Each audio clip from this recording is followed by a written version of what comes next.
Ya, terkait dengan rencana kepulangan Habib Rizik besok hari Selasa tanggal 10 akan tiba pagi, maka pemerintah menganggap kepulangan Habib Rizik itu adalah hak yang harus dilindungi.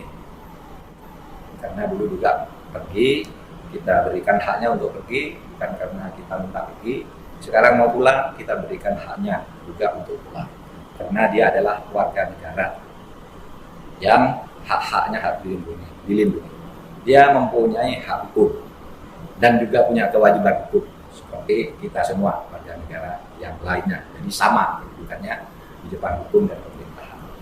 Dan pemerintah masih mencatat bahwa Habib Rizik ini pulang ke Indonesia untuk melakukan revolusi akhlak. Revolusi akhlak itu akan menimbulkan kebaikan, oleh sebab itu semuanya harus tertib. Silakan menjemput, tapi tertib, rukun dan damai seperti yang selama ini dianjurkan oleh Habib Rizik. Oleh sebab itu, kalau mereka yang membuat ribut, membuat rusuh, kita anggap bukan pengikutnya Habib Rizik. Kalau pengikutnya Habib Rizik pasti yang baik-baik, pasti revolusi akhlak. Dan juga saya berharap aparat juga tidak usah terlalu berlebih-lebihan. Ini masalah biasa saja, anggap hal yang reguler. Hanya saja karena terjadi peningkatan eskalasi orang menyebut, ya penjagaannya juga supaya ditingkatkan, tetapi tidak usah berlebihan. Tidak boleh ada tindakan-tindakan yang sifatnya represif. Semuanya harus dikawal dengan baik sampai Habib Rizik sampai tiba di kediamannya dengan baik dan selamat. Bismillahirrahmanirrahim. Assalamualaikum warahmatullahi wabarakatuh. Kita semuanya tentu bersyukur dengan rencana kepulangan Habib Rizik Syihab tanggal 10 November yang akan datang. Mudah-mudahan ini akan menjadi momentum rekonsiliasi dan kolaborasi kita sebagai anak bangsa, terutama ketika kita sedang menghadapi krisis besar yang dipicu oleh COVID-19.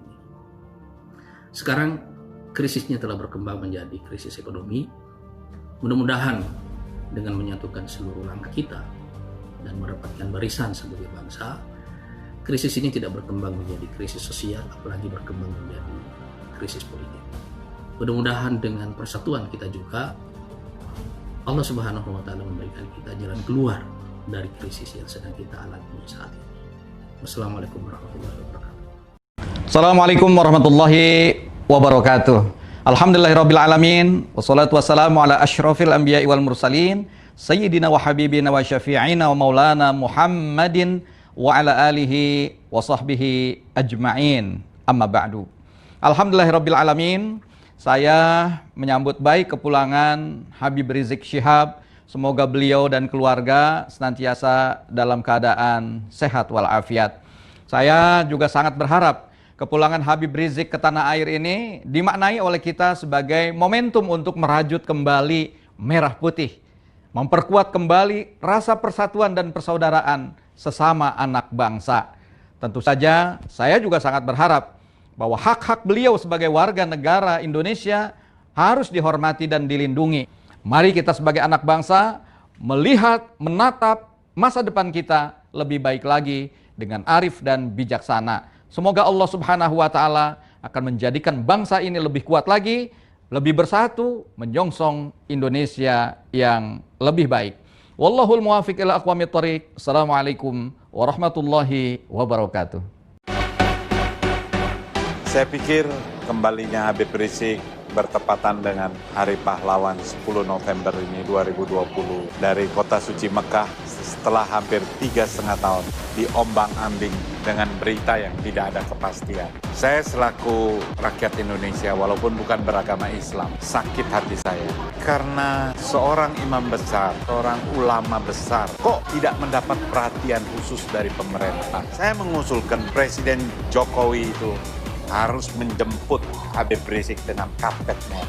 Inilah momentum kalau Pak Jokowi mengutuslah Pak Prabowo Subianto untuk menjemput di bandara pada tanggal 10 November dan menghantar ke istana untuk berdialog, untuk bersama silaturahmi, makan siang bersama, membahas kondisi negara ini, bahu-membahu, bagaimana kita saling bersatu. Saya kira penyambutan ini akan lebih meriah kalau Bapak Presiden membuka diri dengan mengutus Menhankam untuk menjemput secara hangat imam besar yang kembali Kalau semua komponen bangsa bersatu padu, nggak ada urusan yang nggak bisa selesai. Dan Pak Jokowi, inilah kesempatan Bapak untuk tidak mensia-siakan momentum. Dengan kebesaran jiwa Bapak, ini bisa menjadi momentum untuk bangkitnya kebanggaan kita sebagai bangsa Indonesia. Terima kasih.